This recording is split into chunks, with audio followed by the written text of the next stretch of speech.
We have only one Holy Father in heaven. 우리는 오직 한 분 하나님, 거룩하신 아버지를 모시고 섬기고 있습니다. 그 하나님을 찬양하기 위해 오늘 함께 이 자리에 모이신 우리 성도님 여러분들 참 반갑습니다. 주님의 은혜와 사랑이 함께 모여 예배하는 우리 성도님들 이 모임 위에 함께 하실 줄 믿습니다. 일주일 만에 보는데 항상 새롭군요. 더 말끔해지시고 더 멋있어지시고 참 좋습니다. 세월이 지나가고 조금씩 나이가 들고 조금씩 늙어가지만 그래도 또 그 속에 있는 아름다움이 더 꽃을 피어나는 것 같아서 참 좋습니다. 오늘 오집사님이 기도로 저의 설교 내용을 어떻게 다 아시고 다 기도로 하셔서 참 감사합니다. 함께 말씀 좀 이 성경책을 보면서 우리 같이 나누도록 하겠습니다. 오늘 읽은 말씀은 출애굽기 2장 23절부터 3장 6절까지 읽었는데요. 23장에 여러 해 후에 애굽 왕은 죽었고 이스라엘 자손은 고역으로 인하여 탄식하며 부르짖으니 그 고역으로 인하여 부르짖는 소리가 하나님께 상달한지라. 우리가 고통 가운데서 부르짖는 소리가 하나님께 도달한다는 것입니다.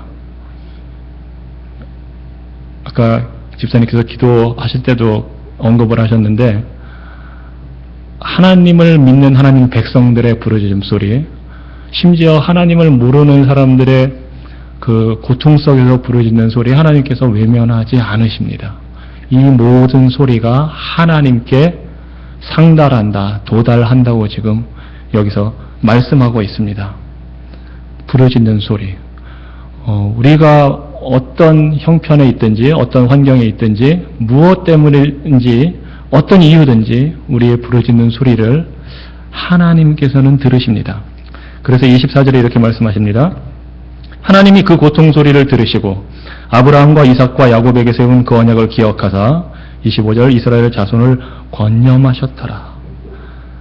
하나님이 하면서 나오는 동사들이 있습니다. 단어들이 그 고통 소리를 들으시고, 그리고 원래 히브리어 원어 성경에 그리고 영어 성경으로는 좀 더 그걸 정확하게 번역을 했는데 하나님이 들으시고 그 다음에 하나님이 언약을 기억하사 25절에 하나님이 이스라엘 자손을 권은 돌아보다라는 뜻이고 념은 생각하다인데 원어 성경의 뜻은 이겁니다. 하나님이 이스라엘 자손을 보시고 하나님이 아셨다. 하나님이 4번 계속 반복돼서 나옵니다. 아시겠지만 영어도 그렇고 우리말도 그렇고 주어를 한번 쓰면 하나님이 보시고 들으시고 아셨다, 기억하셨다 쭉 그냥 연결해도 되는데 구태여 이 원어 성경이 이렇게 나옵니다. 하나님이 그 부르짖음을 들으시고 하나님이 언약을 기억하시고 하나님이 보시고 하나님이 아셨다. 하나님이 다 이 모든 것을 지금 하시고 계신다는 것을 강조해서 보여주고 있는 겁니다. 우리 하나님은 우리의 부르짖음 소리가 하나님께 도달한다고 했을 때 그냥 어디 먼 곳에서 그냥 이제 알겠다 하고 계시는 분이 아니라는 걸 지금 보여주시는 겁니다. 하나님이 들으시고 하나님이 언약을 기억하시고 하나님이 보시고 하나님이 아신다. 하나님이 지금 이제 움직이려고 역사하시려고 막 하시는 것을 표현하고 있는 겁니다. 우리 하나님은 멀찍이 떨어져서 우리가 당하는 고통을 그냥 쭉 멀리서만 보시고 그래 무슨 일 있구나 그렇게만 아시는 분이 아닙니다. 여기서 성경에서 하나님께서 아신다 하는 건 우리가 그냥 머리로 아는 것과는 다른 의미입니다. 하나님께서 아신다는 것은 하나님께서 그 아시는 걸 보고 이제 작정하시고 뭔가를 행하시려고 하실 때 하나님의 아심은 우리가 단순히 아는 것과 다른 의미에서 쓰이는 단어입니다. 그래서 하나님이 이렇게 특별히 4번이나 하나님이 들으시고 기억하시고 보시고 아셨다 하실 때는 하나님이 자 이제 내가 나서겠다 하는 것을 보여주는 표현입니다. 하나님은 이 모든 것을 약속하신 대로 진행하시는 분이고, 멀리서 지켜보시다가 그냥 뭐 손가락 하나 까딱해서 하시는 분이 아니고, 약속하신 걸 그대로 역사 속에서 이루시고 행하시는 분임을 지금 보여주고 있습니다. 하나님이 이 이스라엘 백성 출애굽기 3장에 오시기까지 우리 인류에게 약속하신 게 세 가지가 있습니다. 첫 번째는 아담과 하와가 타락했을 때 주셨던 내용 중에 있습니다. 하나가 뭐냐면 여자의 후손이 뱀의 후손의 머리를 짓밟아 부숴버릴 것이다. 비록 뱀의 후손이 여자의 후손의 발 뒤꿈치를 물겠지만 하는 그 약속을 주셨습니다. 그것이 성경 전체로 계시록까지 해서 드러날 하나님의 복음의 씨앗입니다. 자, 그리고 두 번째 약속은 노아 홍수 후에 노아에게 주셨던 약속입니다. 내가 두 번 다시는 물로 인류를 심판하지 않을 것이다 하는 약속을 주셨습니다. 자, 세 번째로 주신 약속은 아브라함에게 주신 약속이었습니다. 간단하게 말하면 내가 너에게 자손을 주겠다. 그리고 땅을 주겠다. 두 가지입니다. 그 약속을 아브라함에게 하셨고 똑같은 약속을 이삭과 야곱에게 하셨습니다. 그 약속들을 하나님은 지금 기억하고 계십니다. 물론 여기서는 직접적으로 아브라함에게 하신 약속을 하나님이 기억하셨다 하지만 하나님은 아담과 하와를 처음에 만드시고 하신 그 약속, 노아에게 하신 약속, 그리고 아브라함에게 하신 약속 다 기억하고 계신 겁니다. 그리고 그 기억하신 약속대로 지금 움직이시는 겁니다. 이스라엘 백성들의 부르짖음을 들으시고 이 말씀이 3장에 또 계속해서 나옵니다. 3장 7절에 하나님께서 지금 2장 23절에서 25절까지는 성경에 기록되어 있지만 하나님께서 지금 그렇게 하신다는 걸 그대로 기록해 놓은 거지 이 당시까지 어느 인간도 알 수는 없었습니다. 하나님이 들으시고 보시고 아시는지 기억하시는지 아무도 알 수 없었습니다. 우리는 성경으로 읽어서 알지만 이 내용을 지금 모세에게 하나님께서 다시 반복해서 말씀해 주십니다. 7절에 여호와께서 가라사대 모세를 만나서 내가 애굽에 있는 내 백성의 고통을 정령히 보고 그들이 그 간역자로 인하여 부르짖음을 듣고 그 우고를 알고 8절에 내가 내려와서 그들을 애굽인의 손에서 건져내고 그들을 그 땅에서 인도하여 아름답고 광대한 땅, 젖과 꿀이 흐르는 땅, 곧 가나안 족속, 헷 족속, 아모리 족속, 브리스 족속, 히비 족속, 여부스 족속의 지방에 이르려 하노라. 이르려 하노라. 하나님께서 다 듣고 보고 아시고 이제 이 땅에 지금 오신다는 표현을 쓰고 있습니다. 구원은 하나님이 하시는 것임을 지금 보여줍니다.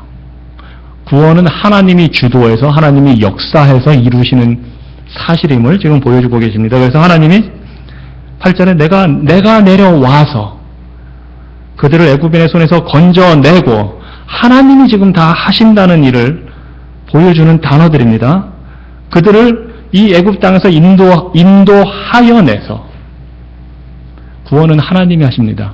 우리 사람들이 할 수 있는 일이 아닙니다. 그 사실을 지금 단적으로 보여주고 있습니다. 출애굽기 강의를 시작할 때 제가 말씀드렸습니다. 큰 틀, 하나님께서 건져내시고 말씀을 주셔서 그렇게 살게 하신다. 이것이 구원의 의미입니다.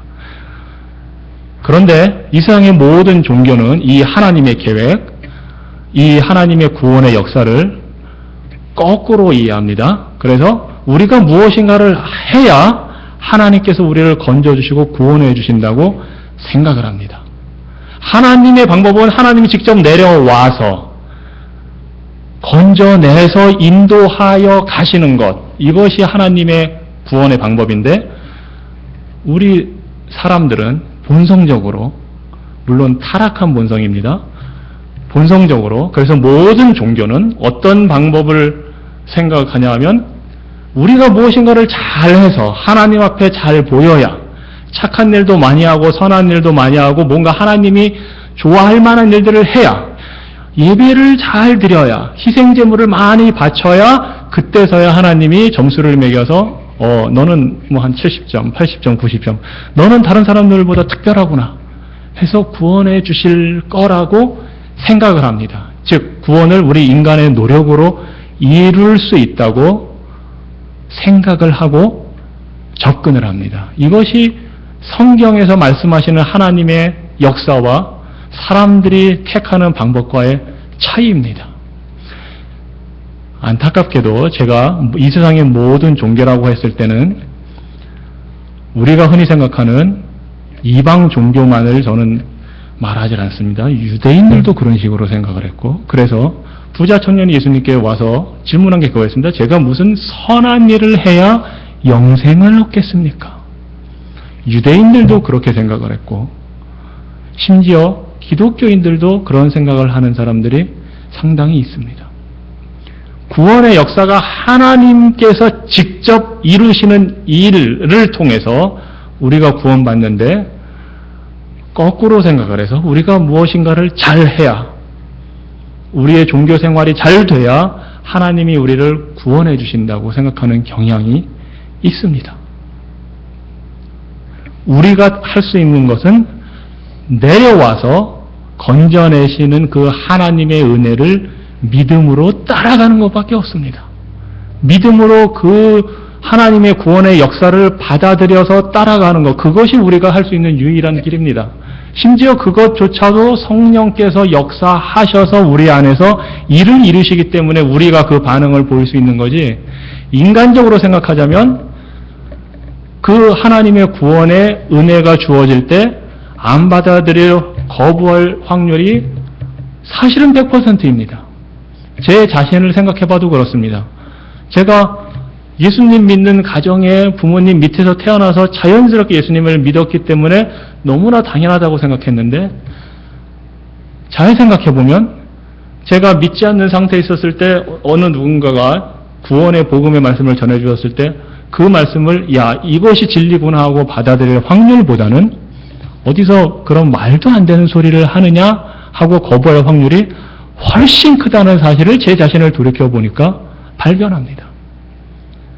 우리 사람들은 하나님과 관계가 단절되어 있기 때문에 이것을 영적으로 죽었다고 성경에서 표현을 하는 겁니다. 영적으로 죽은 상태에 있기 때문에 스스로는 구원받을 일을 할 수도 없고, 스스로는 하나님의 구원의 은혜조차를 받아들일 가능성도 없습니다. 오직 하나님께서 역사하셔야, 빛으로 오신 예수님이 그 빛을 비춰주시면서 우리의 마음 속에서 역사하실 때 성령이 받아들이게 되는 겁니다. 이것이 성경에서 말하는 구원의 역사입니다. 이 구원의 역사가 어떻게 이루어졌는지는 잘 아실 겁니다. 예수님이 오심으로 말미암아 하나님의 구원의 역사가 지금 이루어져서 우리가 믿게 된 것이죠. 자, 그래서 하나님께서 직접 구원의 역사를 이루시는 사실을 여기서 보게 됩니다. 그런데 이제 그 구원의 역사를 이루시는 방법으로 모세를 보내서 이스라엘 백성을 건져내시는 것이지요. 하나님께서 직접 나타나시지는 않으셨습니다.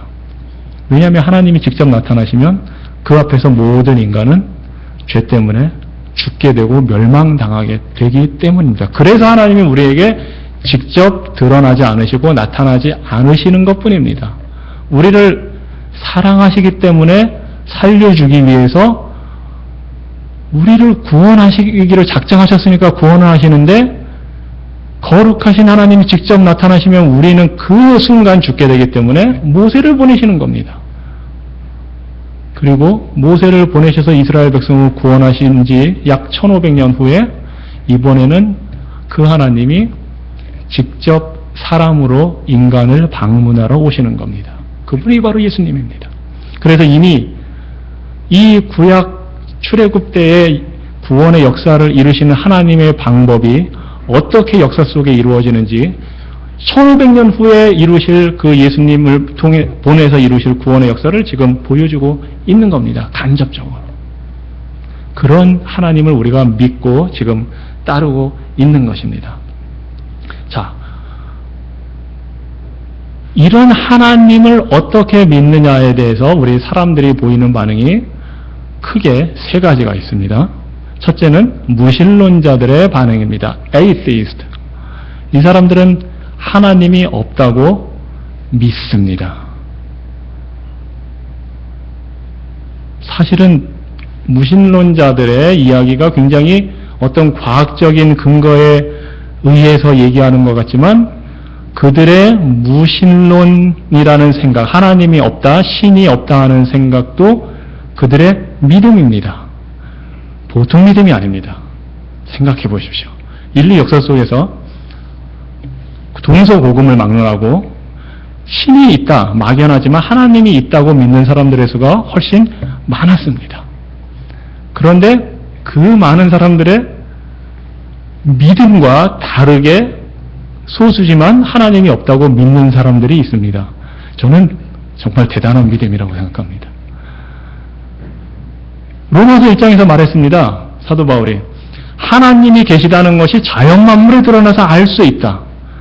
또 인간이 선을 행하려는 윤리적인 생각이 있다는 것은 양심이 있기 때문이고 그 양심을 통해서 하나님이 있다는 것도 간접적으로 드러난다 하고 사도 바울이 얘기했습니다. 그래서 심지어 하나님을 모르는 이방인들조차 무엇이 옳고 그른지 알 수 있고 그래서 이방인들조차 심지어 우상을 만들지라도 신이 있다고 믿고 섬긴다고 사도 바울이 얘기합니다. 맞습니다. 그래서 하나님이 있다는 것을 부정할 수 없다고 했습니다. 나는 하나님이 있는 줄 몰라서 하나님을 안 믿었습니다. 내 마음대로 살았습니다. 핑계댈 수 없다고 사도 바울이 얘기했습니다. 이것이 자연계시이고 일반 은총입니다. 모두에게 드러나 있는데 그 모든 증거를 거부하고 하나님이 없다 믿는 것 대단한 믿음입니다. 두 번째로 이 역사 속에 주관하시고 일을 이루시는 구원을 이루시는 하나님에 대한 두 번째 반응은 두 번째 믿음은 무엇이냐 하면 이심론이라고 하는 게 있습니다. 영어로는 deism이라고 합니다. 이성적인 판단으로 하나님을 믿는 겁니다. 이 이심론의 특징은 하나님은 있다. 하나님이 있는데 이 세상을 만들어 놓고 어딘가 멀리 계시고 이 세상엔 더 이상 개입하지 않으신다. 이렇게 믿습니다. 시계를 만드는 사람이 있어서 시계를 만들어 놓고 건전지를 끼워 놓든지 태엽을 감아주면 시계가 저절로 돌아가듯이 하나님도 이 세상을 그렇게 만들어 놓고 저절로 잘 돌아갈 수 있도록 자연의 법칙을 준 다음에 하나님은 더 이상 개입하지 않고 계신다. 그냥 떨어져 계신다. 하는 믿음이 이신론자들의 믿음입니다. 그래서 이 믿음을 가진 사람들은 이런 구약 성경에 하나님이 보시고 듣고 아시고 기억하신다는 사실을 믿지 않습니다. 왜냐하면 어떻게 하나님이 그런 일을 하시는, 우리 사람처럼 하나님이 하시는 게 과연 하나님일까 하는 생각을 하는 겁니다. 하나님이 내려오신다? 야, 이거는 말이 안 된다. 하나님이 건져내신다?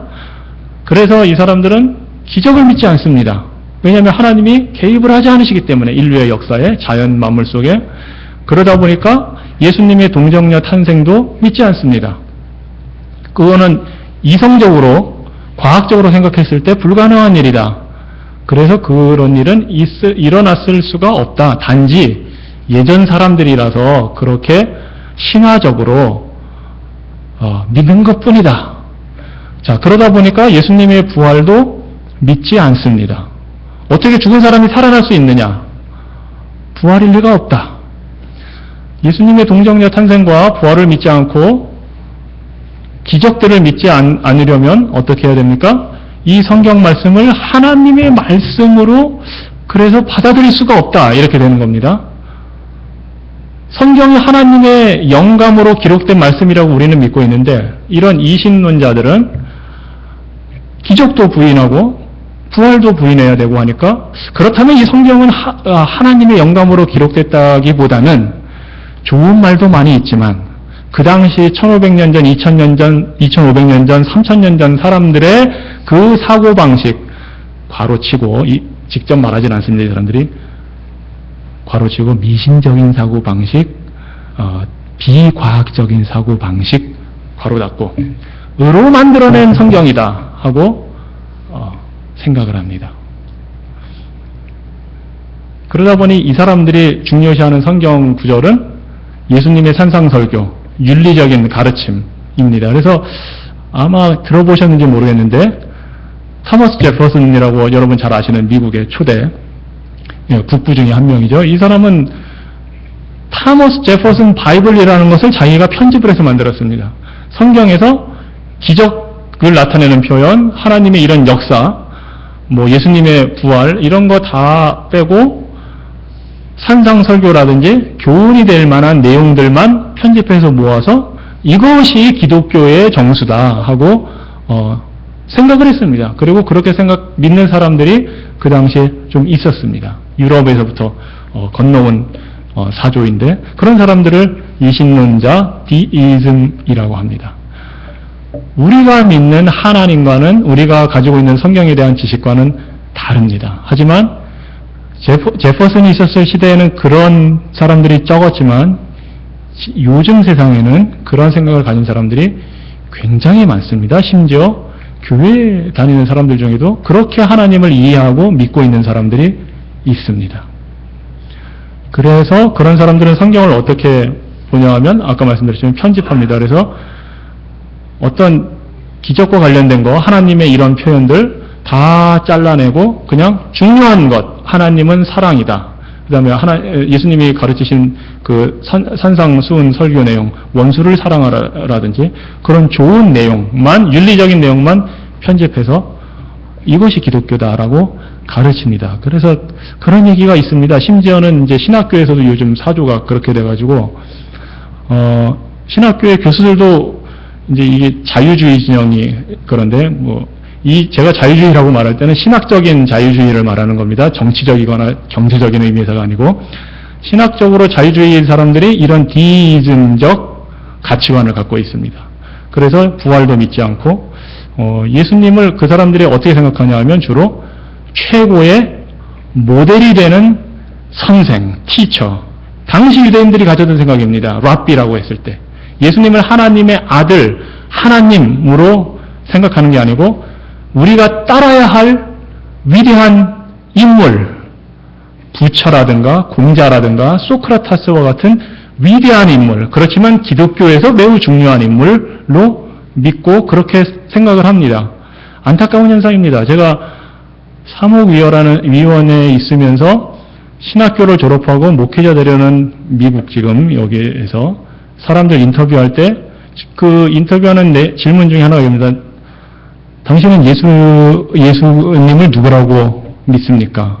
그럴 때 제가 기대했던 대답은 예수님은 나의 구주시고 내 삶의 주인이시고 살아계시는 하나님의 아들이시며 뭐 이런 대답을 기대를 하는데 제가 들어본 대답은 다 한결같이 뭐였냐면 위대한 스승입니다. 그게 전부입니다. 이신론적인 믿음을 가진 사람들입니다. 근데 그게 사실 놀라운 일은 아닙니다. 이 현대에 이런 사조가 굉장히 많아졌지만 예수님 당시에도 자유주의자들이 있었습니다. 그리고 보수적인 사람들도 있었고 예수님 당시에 매우 보수적인 사람들은 바리새인들입니다. 자유주의라고 할 수 있는 사람들은 사두개인입니다. 사두개인은 원래 사독이라는 제사장 가문을 통해서 만들어진 제사장 그룹입니다, 사실은. 그런데 이 사람들이 어떤 믿음을 갖고 있었냐 하면 부활이 없다고 믿었습니다, 이 사람들은. 그래서 예수님을 찾아와서 예수님께 어떤 도전이 되는 질문을 한 적이 있습니다. 예수님, 7 형제가 있었는데 첫째가 결혼했는데 애들 못 낳고 죽었습니다. 당시 유대인들 관습에 의하면 그럴 경우에 대를 잇기 위해서 둘째 동생이 결혼을 해야 됩니다. 형수랑 형사 취수제라고 하는데 시동생과 결혼하는 거죠. 그거는 대를 잇기 위해서입니다. 근데 둘째도 그렇게 죽고 7이 다 자식도 못 낳고 그냥 이 세상에서 다 죽었습니다. 그러면 이 사람들은 부활을 안 믿으니까 예수님을 이제 그 부활에 대한 지금 예수님에 대한 도전을 하기 위해서 그러면 당신 말대로 부활이 있다면 부활한 다음에 누구 부인이 되어야 이 7명 중에 이 여자는 누구의 부인이 되어야 됩니까? 하고 질문을 했습니다. 예수님의 답은 이거였습니다. 부활한 다음에는 결혼이 없다. 어리석은 질문을 했다 말하자면 우리가 부활을 하면 천사처럼 된다고 예수님이 거기서 말씀하셨습니다. 그래서 결혼은 하지 않는다. 그 말씀을 하셨습니다. 그런데 그 답을 주시기 바로 전에 한 말씀이 있습니다. 그 사두개인들을 향해서 너희가 성경을 잘못 알고 있다. 오해하고 있다. 그리고 너희가 하나님의 능력을 모르고 있다. 그 사두개인들 자유주의자들에 대한 예수님의 판단, 평가가 이겁니다. 너희가 지금 성경을 모르고, 그 성경은 구약 성경입니다. 구약 성경에 부활이란 말이 없습니다, 사실. 그런데 예수님이 그렇게 가르치시는 겁니다. 너희들이 성경을 잘못 알고 있다. 구약 성경 제대로 안다면 부활을 믿어야 된다는 겁니다. 예수님도 그렇게 믿었으니까요. 예수님뿐만이 아닙니다. 예수님의 가르침을 받은 제자들도 그렇고, 심지어 막달라 마리아가 아니죠. 나사로의 그 누이들인 마리아와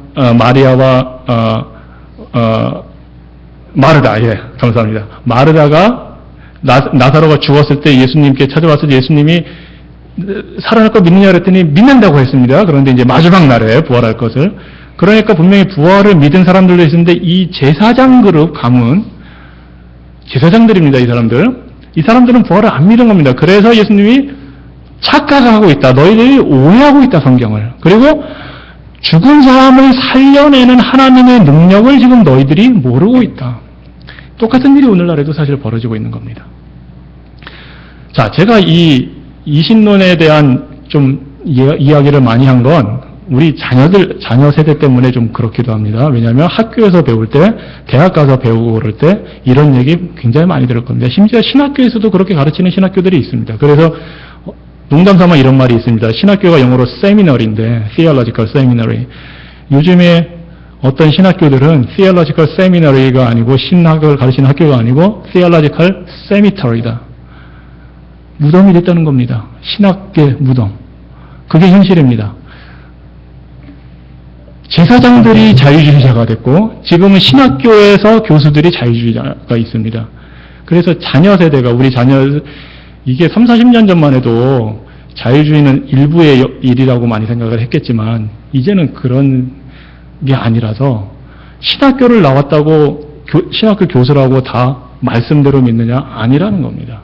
자, 세 번째 믿음은 성경대로 믿는 믿음입니다. 하나님은 역사 속에 들어와서 역사하시고 구원을 이루시는 분이다 하고 믿는 그 믿음입니다. 우리 모두 그 믿음을 가지고 있습니다. 그렇습니까? 여러분께 제가 도전을 하나 드리고 싶습니다. 어쩌면 우리는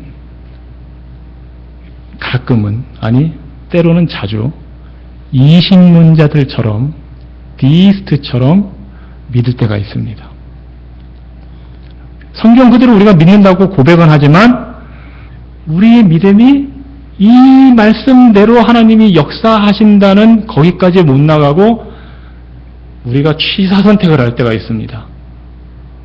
우리에게 좋은 것을 바랄 때는 굳센 믿음으로 나가는데 그렇지 않은 경우에는 디이스트, 이신론자들처럼 그냥 멀리 계신 하나님으로 우리가 생각을 하고 행동할 때가 있습니다. 자, 이스라엘 백성이 지금 400년 동안 애굽에서 살면서 400년 내내 포로 생활한 건 아닙니다. 후반부에 가서 그 정권이 막 교체되고 바뀌고 국제 정세가 혼란해지고 정치가 혼란해지니까 바로 왕이 탄압의 목적으로 이스라엘 백성들을 없애기 위해서 막 그런 일을 해서 약 아마 100년에서 200년 사이 동안 이런 일을 겪었을 것 같습니다. 400년 전체는 아니고.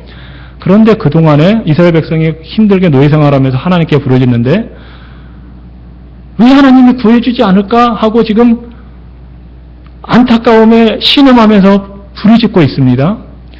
근데 하나님이 약속하셨습니다. 아브라함한테 400년 동안 그 땅에 있을 것이다. 왜 하필 400년이어야 됩니까? 하나님 지금 노예 생활에서 지금 힘들고 살기 힘든데 좀 지금 구해주시면 안 됩니까? 하나님 약속하신 대로 이루어 주실 줄 믿습니다 하고 충분히 하나님께 기도할 만합니다. 우리도 그런 기도를 합니다. 하나님, 우리 교회 참 힘들었습니다. 좀 빨리 해주시면 안 됩니까? 뭔가 이 일을 하나님 제가 이제 좀 힘듭니다. 이때 좀 빨리 해주시면 안 됩니까? 하고 우리는 신음 속에서 부르짖고 합니다. 그 소리를 하나님이 들으십니다. 들으시는데 하나님이 이루시는 때까지 우리가 믿음으로 기다리느냐 못 기다리느냐의 차이가 있습니다. 왜 하나님이 400년을 하필이면 말씀하셨을까요? 이스라엘 백성이 볼 때는 그 하나님의 약속만 바라보고 있지만 하나님 왜 하필 400년입니까? 지금 고생한 지가 벌써 30년, 40년, 50년, 60년이 지났습니다. 심지어 한 세대는 지금 싹 전멸당했습니다. 모세 같은 특별한 사람 빼놓고는 바로 왕이 죽이라고 하니까 애기들이 다 죽어야 됐습니다. 하나님 도대체 이걸 보고만 계실 겁니까? 지금 모세가 80살입니다. 이때 부름을 받을 때. 그러니까 80년 전에 이미 그런 일이 일어나서 어떻게 보면 한 세대의 남자아이들이 죽어서 없는 상황인데 하나님 그때 좀 구원해 주시면 안 됩니까? 하고 충분히 얘기할 수 있습니다. 그런데 하나님은 구태여 400년 그 약속을 기억하셨다고 했거든요. 400년 동안 있으리라 한 약속대로 지금 하나님은 기다리고 계시는 겁니다. 이스라엘 백성이 보는 건 하나님과의 관계에 내가 처한 고통만 바라보고 빨리 구해줬으면 좋겠다고 하지만 하나님은 지금 이스라엘 백성도 보고 계시고 이스라엘 백성을 탄압하는 애굽 바로 왕도 어떤 일을 하는지 보고 계시는 거고 이스라엘 백성이 들어가야 할 가나안 땅을 또 보고 계시는 겁니다. 말하자면 하나님이 보시는 관점과 우리가 보는 관점이 다르다는 걸 지금 알 수가 있습니다. 하나님은 가나안 땅을 이스라엘 백성 자손들에게 주신다고 하셨는데 400년을 구태여 기다리라고 한 이유는 그 땅에 있는 모든 여기 나오는 막 7 족속들 이름들이 나오죠. 그 족속들이 죄악이 아직 관영하지 않아 가득 차지 않았기 때문에 400년을 기다린다고 하나님께서 말씀을 하셨습니다. 그러니까 하나님이 계획하고 약속하시고 보는 관점이 우리가 보는 관점과는 다릅니다. 그래서 힘들고 어려운 때이지만 하나님이 우리에게 약속을 주시면서 우리에게 기대하시는 것은 내 약속 그대로 믿고 나를 믿는 만큼 기다려라라는 것입니다. 하나님이 빨리 구원해 주시는 걸 우리는 원하지만 하나님은 모든 것을 바라보고 때를 보시고 가나안 백성의 죄가 가득 찼을 때 왜 하필 400년입니까? 10이라는 숫자 곱하기 40입니다. 꽉 찬 충분한 시간을 하나님이 가나안 백성에게 줬다는 겁니다. 말하자면 회개할 시간을. 400년 작은 시간 아닙니다. 미국 역사가 몇 년 됐나요? 이제 1776년에 독립했으면 200년 좀 넘은 거 아닙니까? 400년을 줬습니다. 그 가나안 백성들이 살 수 있는 시간을. 그리고 이제 이 애굽에서 고생하고 있는 이 이스라엘 백성들의 그 400년 때가 찰 때까지 하나님이 기다려주고 계시는 겁니다. 하나님의 역사는 모든 것을 보시고 일을 이루시는데 우리는 그걸 다 볼 수가 없습니다. 가나안 땅에 무슨 일이 있는지 어떻게 합니까? 그래서 우리는 부르짖습니다. 그런데 그 부르짖을 때 때로는 성경대로 믿는다 하면서도 그 하나님을 하나님으로 기다리지 못하고 이신론자처럼 할 때가 있습니다. 하나님이 우리에게 원하는 것은 하나님이 구원해 주시겠다고 약속하셨으니까 구원해 주십니다. 그때까지 하나님의 때를 믿고 기다리느냐 하는 것입니다. 하나님의 때를 믿고 기다리느냐. 대체적으로 우리가 하나님의 때를 믿고 기다리지 못하는 것은 내가 원하는 것을 하나님의 때에 받고 하나님의 뜻대로 받기보다는 내가 원하는 것을 내가 원하는 때에 내가 원하는 방법대로 받고 싶어 하기 때문입니다. 하나님이 구원을 해준다는 건 우리에게 필요한 구원을 주신다는 겁니다. 우리가 원해서가 아니라 하나님은 우리가 필요한 것은 해주시겠다고 약속을 해주셨습니다. 그런데 우리는 그 필요한 것이 아닌 내가 원하는 것을 해달라고 하나님께 부르짖을 때가 있습니다. 하나님의 우리의 필요를 채워주신다는 것을 믿음으로 맡기고 나가는 게 아니라 때로는 하나님의 때가 400년 저는 못 기다리겠습니다. 제가 원하는 때에 좀 해주십시오. 제가 원하는 방법으로 해주십시오. 그래서 내가 원하는 걸 하나님께 강요할 때가 있습니다. 성경대로 믿는 믿음이라고 하기에는 좀 아쉽습니다. 성경대로 믿는 믿음이라면 하나님의 때를 기다려서 하나님의 이루실 구원의 역사를 믿고 믿음으로 감당하는 것. 이것이 진정 성경대로 믿는 믿음입니다. 믿음입니다. 한 가지만 더 우리가 보겠습니다.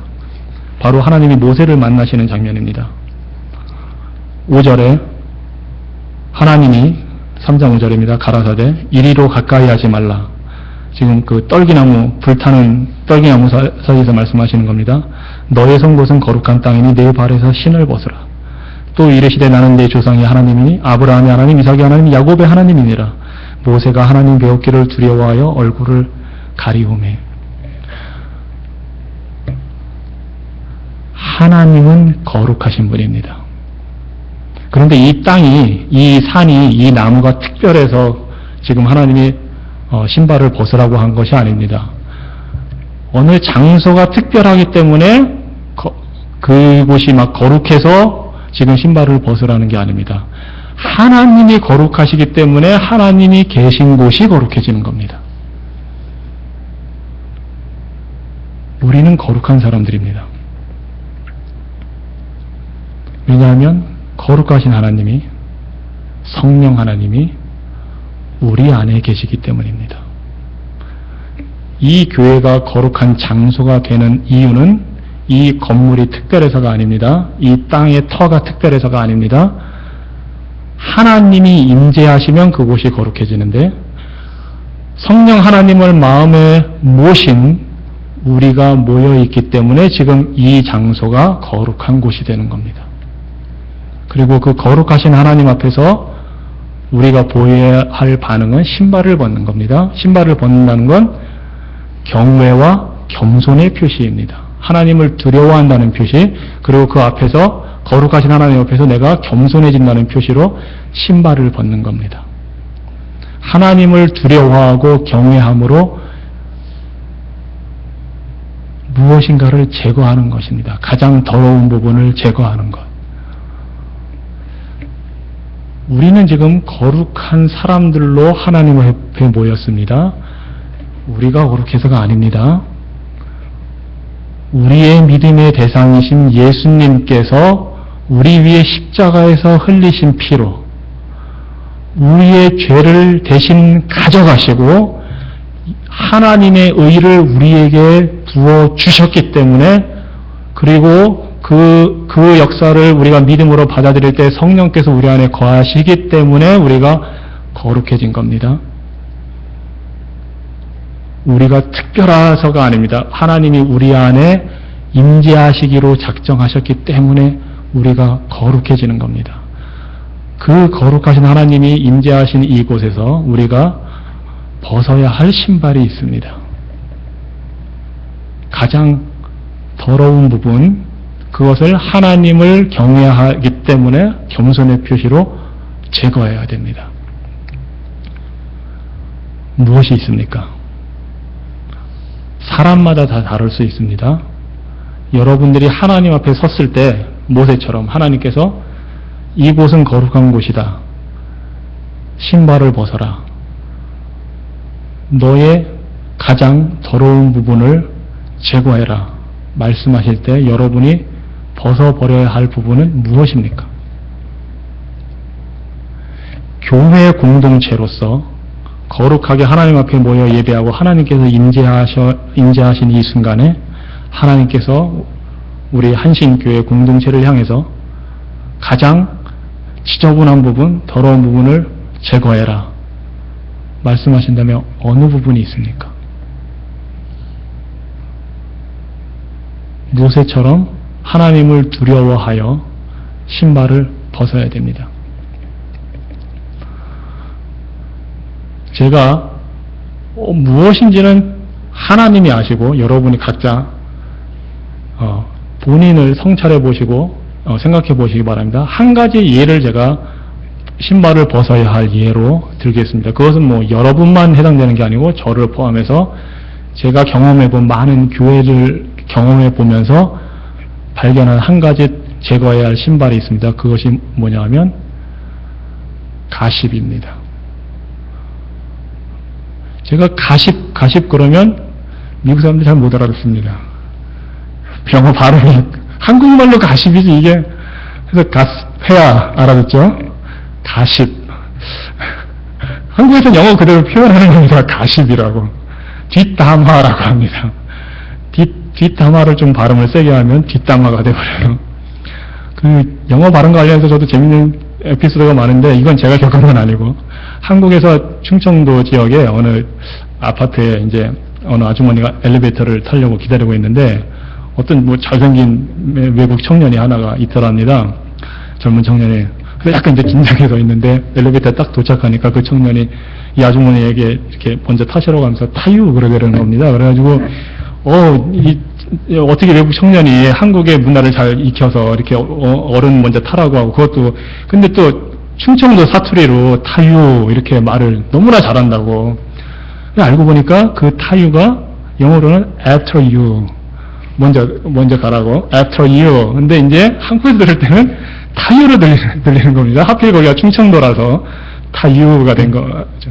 가십도 그런 가십 많이 합니다. 뒷담화 많이 합니다. 왜 뒤에서 담화를 할까요? 본인의 앞에서는 못할 얘기이기 때문에 뒤에서 하는 거죠. 본인 앞에서 제대로 할 얘기가 아니라면 우리 믿는 사람들은 교회에서 하지 말아야 합니다. 다른 교회들 얘기를 하지 말아야 됩니다. 좋은 얘기는 많이 하십시오. 어느 교회가 이런 좋은 일을 했다. 그런데 어느 교회가 안 좋은 일이 있다더라, 저기가 저렇대더라, 다른 믿는 사람들이 무슨 일이 있는데 괄호 열고 고소하다 괄호 닫고 이런 일이 있었대더라, 누가 집안이 어떻대더라, 싸웠대더라, 뭐 했대더라.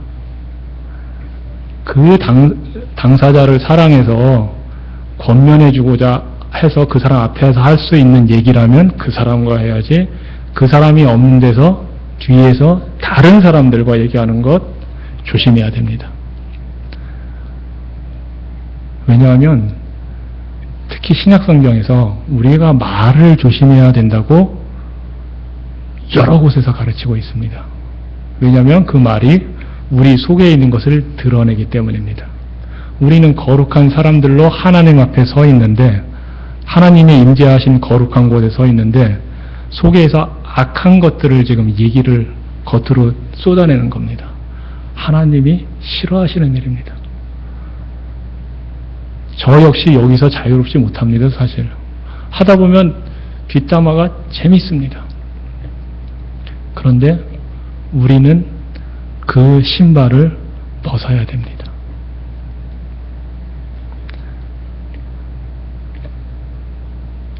살다 보면 좋을 때 있고 나쁠 때 있어서 좋을 때는 좋은 얘기만 할 수 있지만 관계가 좋을 때는 관계가 틀어지면 나쁜 얘기도 할 수 있습니다. 그런데 우리는 뒷담화, 가십을 만들어서는 안 됩니다. 이것이 믿지 않는 사람들이 볼 때 구별된 모습, 거룩하다는 게 구별됐다는 의미입니다. 구별된 모습으로 드러날 때 안 믿는 사람들이 저 사람들은 하나님을 믿기 때문에 좀 다르구나 하고 보게 되고 알게 되고 하나님께 영광을 돌려드리게 되는 것입니다.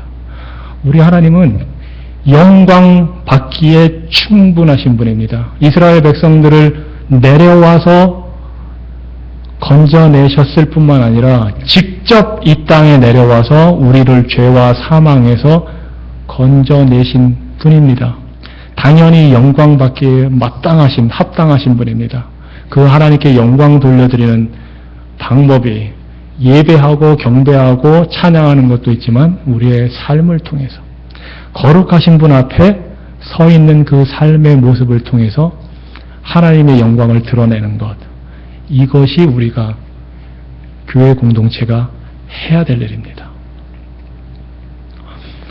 그동안에 목사님이 이제 교회를 떠나시면서 상당히 긴 기간 여러분 오랫동안 인내하시고 기다리셨습니다. 아까 기도하셨지만 그 과정을 통해서 우리에게 연단을 통해서 인내하는 과정에 우리를 테스트하시면서 믿음을 단단하게 하시는 과정을 지금 우리는 겪은 겁니다. 그래서 이게 헛된 과정이 아닙니다. 그리고 이 과정을 통해서 하나님의 뜻이 어디 있을까를 배우는 좋은 기회가 되었을 겁니다. 특히 교회에서 목회자와 교인들 사이에, 교인과 교인들 사이에 갈등이 일어날 때 우리가 한 가지 꼭 기억해야 될 것은 이런 과정을 통해서 하나님의 뜻과 때를 믿음으로 기다리는 겁니다. 어느 교회에 목회자가 오면 1년 있을 수도 있고 5년 있을 수도 있고 10년 있을 수도 있고 평생 있을 수도 있습니다.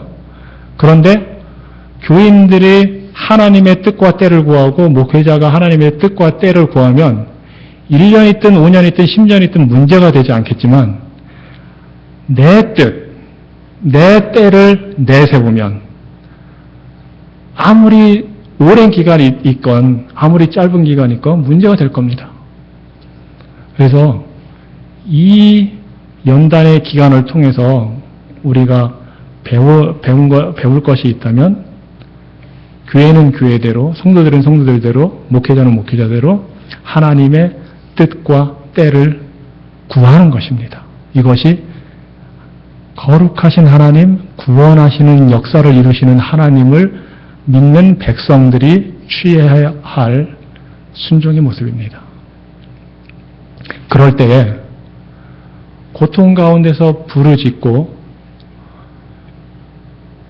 환난 겪고 힘들고 어려운 가운데서 호소하는 소리를 우리 하나님이 들으십니다. 들으십니다. 하나님은 언약을 기억하시는 분입니다. 다 멸망시켜도 우리가 할 말 없지만 우리를 살려주셨습니다. 생명을 이 땅에 주셨습니다. 그 주신 이유는 우리를 하나님 자녀 삼으시기 위해서입니다. 그리고 그 뜻을 직접 이루시고 계십니다. 3,500년 전에, 2,000년 전에, 그리고 오늘 바로 이 자리에서 하나님은 그 구원의 역사를 이루십니다. 그러니 우리가 정말 성경대로 믿는 믿음을 가졌다면 하나님의 뜻과 때를 구하면서 마음껏 하나님께 호소하시고 기도하십시오. 부르짖으십시오. 하나님, 내가 이 부분이 너무 힘듭니다. 하나님, 지금 내가 겪고 있는 이 과정이 너무 힘들고 어렵습니다. 그러면 우리 하나님은 들으시고 보시고 아시고 우리를 권념하신다. 정말 제가 좋아하는 표현입니다. 한국말로 번역된 정말 좀 우리를 생각하고 계신다. 우리를 아시고 생각하고 계신다. 그 하나님은 역사하시는 하나님입니다. 우리 찬양 부르기 전에 제가 시편 121편을 여러분과 함께 나누고자 합니다. 내가 산을 향하여 눈을 들리라. 나의 도움이 어디서 올꼬? 나의 도움이 천지를 지으신 여호와에게서로다. 여호와께서 너를 실족하지 아니하게 하시며 너를 지키시는 이가 졸지 아니하시리로다. 이스라엘을 지키시는 이는 졸지도 아니하시고 주무시지도 아니하시리로다. 여호와는 너를 지키시는 이시라. 여호와께서 내 오른쪽에서 내 그늘이 되시나니 낮에 해가 너를 상하게 하지 아니하며 밤의 달도 너를 해치지 아니하리로다. 여호와께서 너를 지켜 모든 환난을 면하게 하시며 또 내 영혼을 지키시리로다. 여호와께서 너의 출입을 지금부터 영원까지 지키시리로다. 아멘. 기도하겠습니다.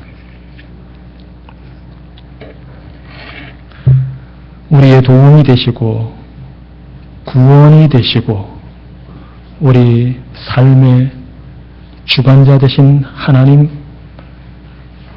우리의 영광과 찬양과 존귀와 우리의 겸손을 섬기는 예배와 경배를 받기에 합당하신 거룩하신 한 분뿐이신 아버지 하나님을 경배하며 찬양합니다. 영광받아 주시옵소서. 예수님 이름으로 기도합니다. 아멘.